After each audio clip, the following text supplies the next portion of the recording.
Good day and welcome to the CDI Talks. My name is Anton Shekhovtsov and I'm the chair of the Center for Democratic Integrity, an Austria-based NGO that monitors attempts of authoritarian regimes to influence politics and societies in Europe. A few days ago, GLOBSEC, one of the leading Bratislava-based European think tanks, has released its new vulnerability index that examines vulnerabilities of 8 Central European and Western Balkan countries towards the Kremlin's and Beijing's influence. You can find the link to the index in the description of this video. And today I'm discussing the index with one of its main authors, Katarína Klingová, who is a senior research fellow at the GLOBSEC Center for Democracy and Resilience. Don't forget to like this video and subscribe to our YouTube channel. Katarína, thank you very much for the possibility to talk to you about the vulnerability index that GLOBSEC has produced. Could you please start with explaining briefly what this index is about? Thank you very much, Anton, for the invitation. It's a great pleasure to be here.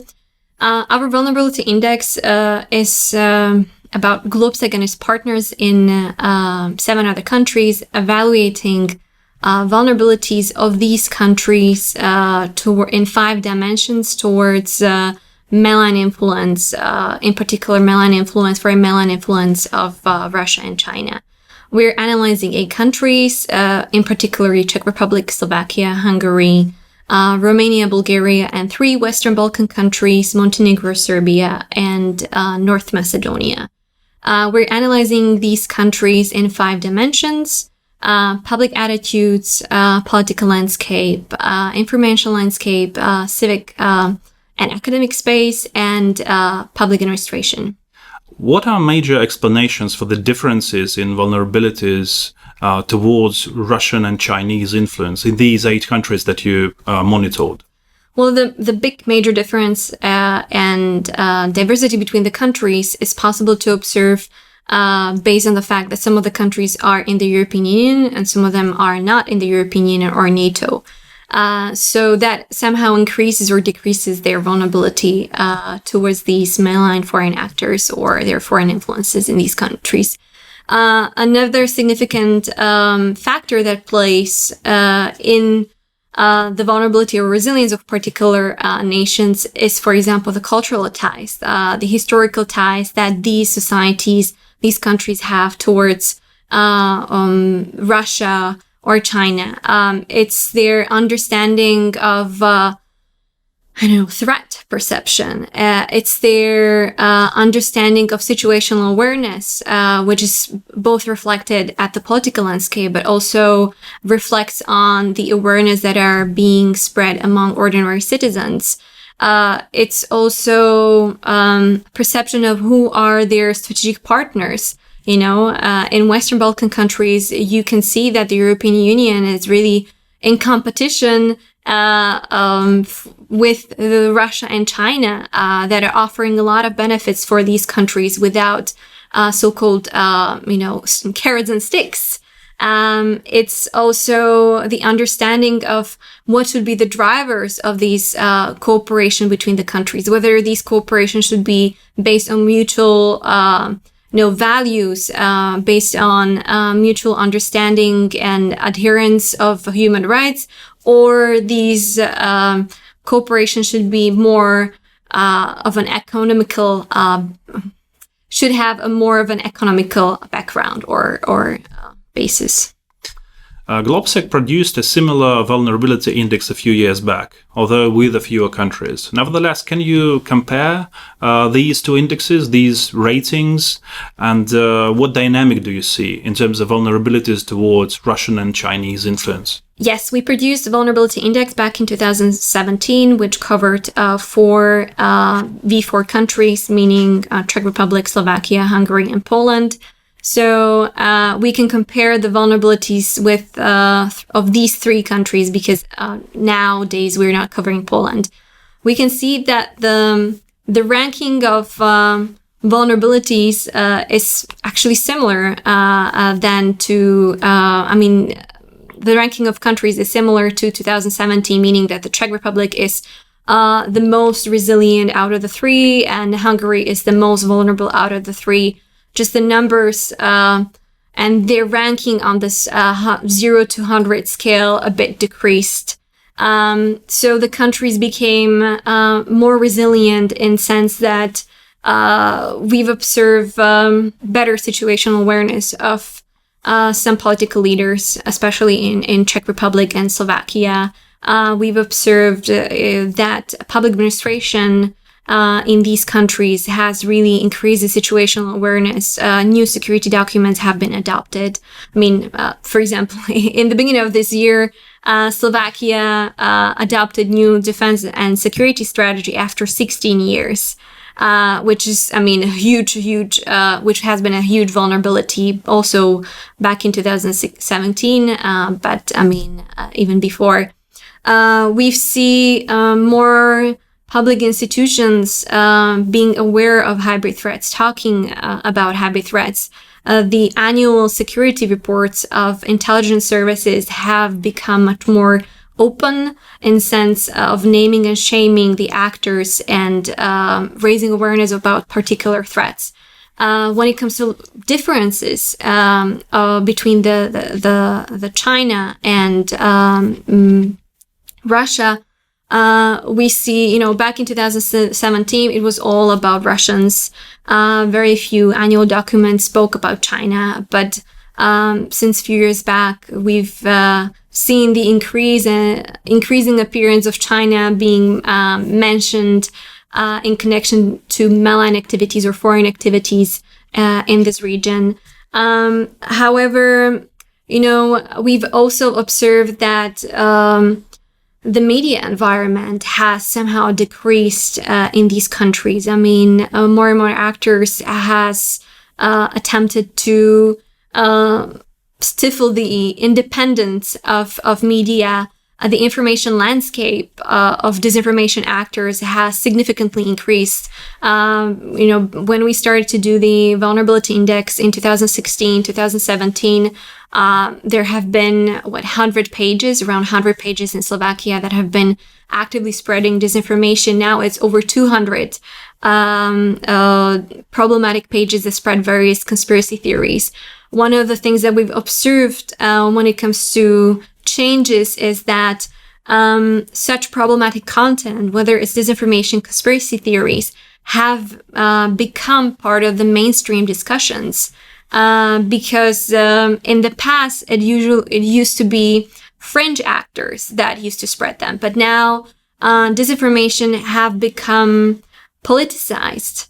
COVID disinformation have become, and the whole COVID pandemic have become one big political discussion, and has become politicized. So there are differences. Something has improved, but there is still a huge space for improvement as such. Have you registered any impact overall in these countries that you reported on in this new vulnerability index? The impact of the pandemic on the vulnerability towards foreign malign influence? Of course, as you just pointed out, in Western Balkan countries in particular, we've observed really predominant, widespread success of mask diplomacy and vaccine diplomacy that has been conducted by China and Russia in these countries. And it really resonates. We found about it, and we could see it in our public opinion polls, but then we also conducted focus group discussions where we were asking about these things. And in these countries, in Western Balkan countries, respondents really remember that help. And they will remember that help for years to come. And it goes back to what we discussed previously. It's all about image projection. It's all about good PR. And these are the things that a lot of Western countries and European Union still have to do their homework in. Let's talk more about Slovakia. Yep. You mentioned already that the reports of your intelligence services became much more detailed, probably. And one cannot really escape this comparison with the Czech reports of the Czech intelligence, and everybody would say, well, the BIS, the Czech intelligence, they produced much better reports than the Slovaks. But now you say that that Slovakia is catching up probably that the reports are now more detailed, more elaborate.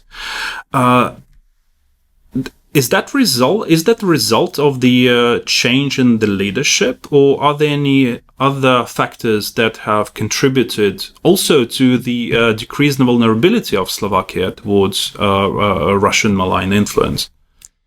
Czechs are producing fantastic annual reports, and we're not at the level of BIS yet.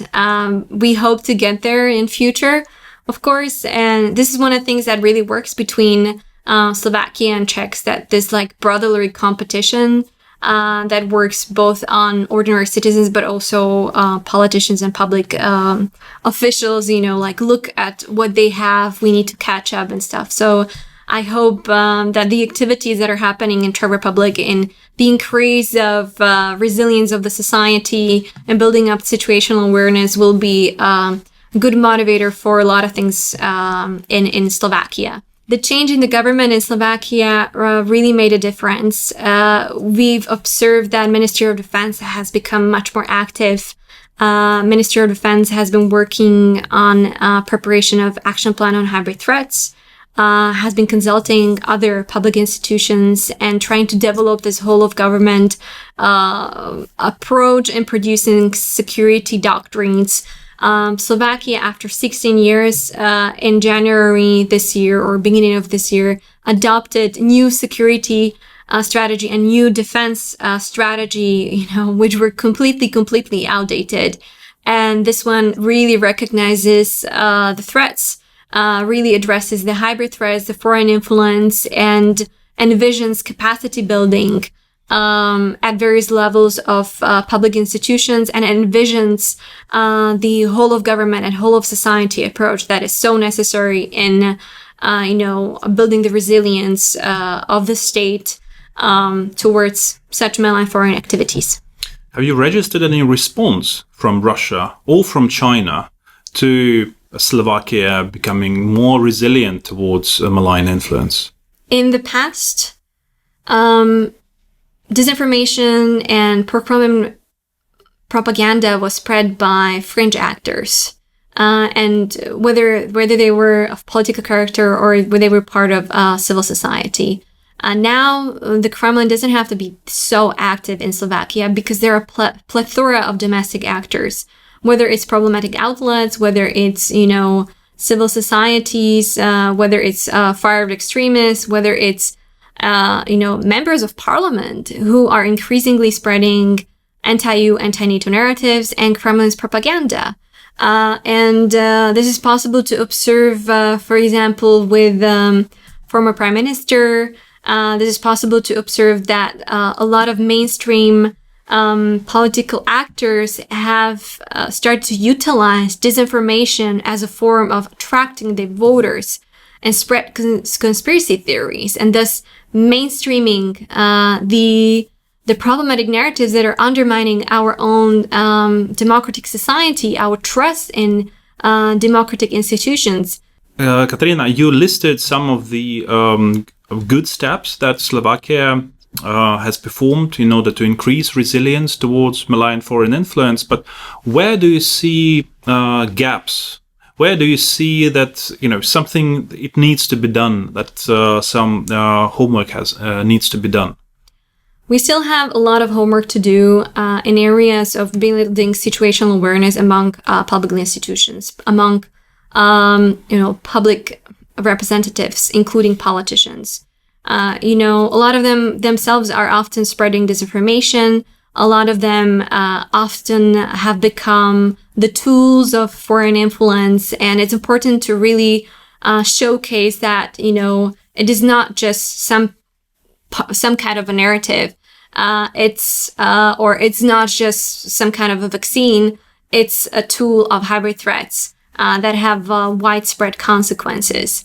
We need to build situational awareness among public institutions, not only at state level, but also at local and regional level, because that's where, those are the people that experience the firsthand attempts for influence, and they have the closest contacts to ordinary citizens.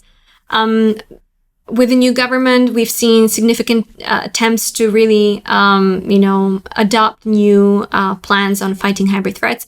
But these things are, they're taking their time, as any kind of policy takes time in a democratic society. So we need to accelerate these processes. We need to really start building whole of society, whole of government policies. And there are still, gaps in these areas. Like, we still need to build horizontal ties and structure these ties between various ministries and public institutions. A lot of cooperation is still based on, personal connections of particular individuals at particular institutions. And when they leave, you need to reestablish those connections and start from the scratch, which takes time. And then, that needs to be done once again from the scratch. We need to work and build on our strategic communication. This is one of the vulnerabilities that was revealed, especially during the COVID-19 pandemic, that we need to build structures and learn how to do good strategic communication, whether it's against debunking disinformation, or whether it's building our own narratives that we want to present to ourselves,